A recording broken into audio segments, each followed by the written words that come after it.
Fisher माने उत्तर प्रदेश में एक जख्म तैयार होना बहुत ही खतरनाक बीमारी होती है जिसमें जलन, दर्द और सुई चुभने जैसी वेदनाएं बहुत प्रमाण में होती हैं। आज के वीडियो में हम ये जानेंगे कि फिशर माने क्या होता है और उसके प्रकार क्या होते हैं।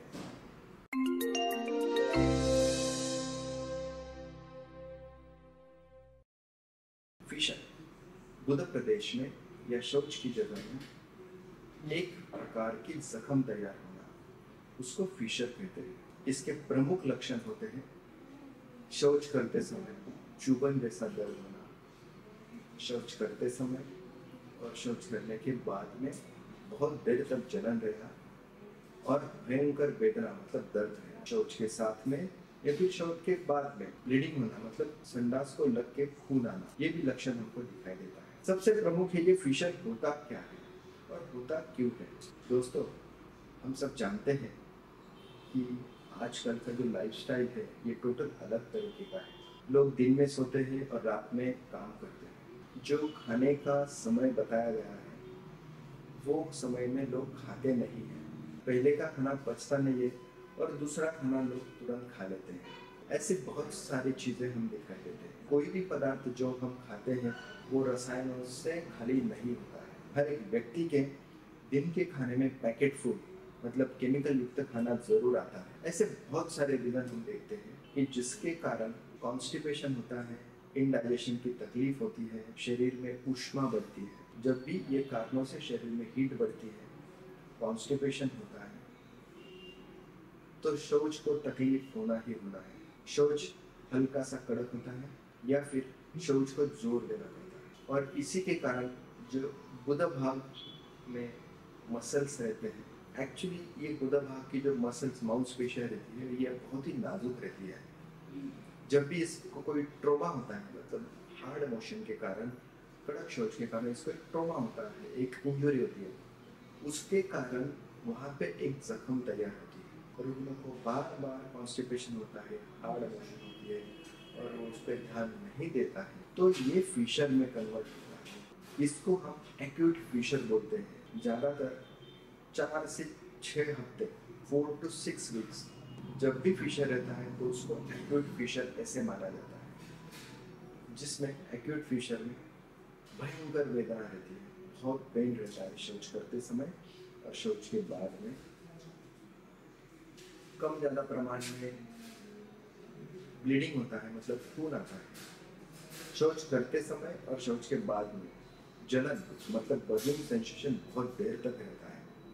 ज़्यादातर लोगों में ऐसा दिखाई देता है कि शौच करते समय जो तकलीफ चालू होती है वो दोपहर तक चालू रहती है और दोपहर के बाद में रुग्ण को थोड़ा थोड़ा आराम मिलना चालू होता है। रुग्ण ठीक तरह से चेयर पे भी नहीं बैठ सकता है, गाड़ी भी नहीं चला सकता है और उसके दैनंदिन काम में उसको बहुत ही दुविधा होती है। जब भी एक्यूट फिशर होता है तब रुग्ण मेंटली डिस्टर्ब रहता है, उसका चिड़चिड़पन बढ़ता है और वो जो काम करता है उस पर भी उसका ध्यान नहीं रहता है। दूसरा जो फिशर का प्रकार होता है that is called as chronic fissure.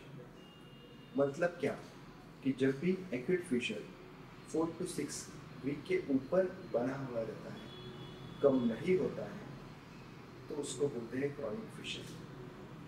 Chronic fissure generally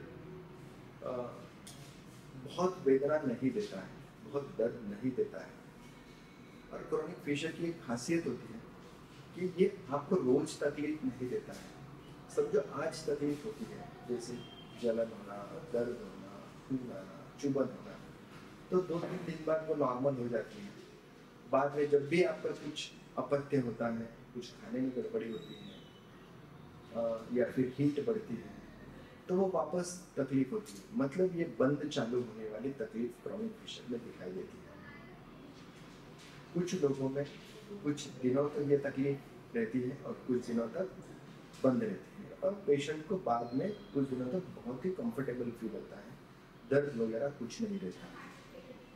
तो जिन जिन रुग्णों को एक्यूट फिशर या क्रॉनिक फिशर की शिकायत है या उससे वो पीड़ित है, उन रुग्णों ने तुरंत अपने पाइल्स के डॉक्टर को दिखा के उस पर इलाज करना बहुत इम्पोर्टेंट है। याद रखिए, जब भी फिशर होता है या फिर प्राइमरी पहले जख्म होती है तो वो दवाई से और आहार और विहार से कंप्लीटली क्योर होता है। उसको कोई ट्रीटमेंट की ज़रूरत नहीं रहती, ओनली उसको आहार विहार और आपका प्रॉपर मेडिसिन की ज़रूरत रहती है, दवाई से वो ठीक हो जाता है। जब क्रॉनिक फिशर होता है तब कुछ एनिमास, कुछ ऑइंटमेंट्स, दवाइयाँ और आपका अच्छा आहार, मतलब अच्छा लाइफस्टाइल मेंटेन करने से भी ठीक होते हुए दिखाई देते हैं। बहुत ही कम रुग्णों में फिशर में ऑपरेशन की ज़रूरत पड़ती हुई दिखाई देती है। तो याद रखिए, फिशर के जो दो प्रमुख प्रकार हैं आज हमने देखे हैं, एक्यूट फिशर और क्रॉनिक फिशर। जिसी को भी ये तकलीफ होगी उन्होंने तुरंत डॉक्टर का सलाह लेकर आहार विहार बदल करके ठीक तरह से औषधियों का सेवन करना बहुत इम्पोर्टेंट है। धन्यवाद।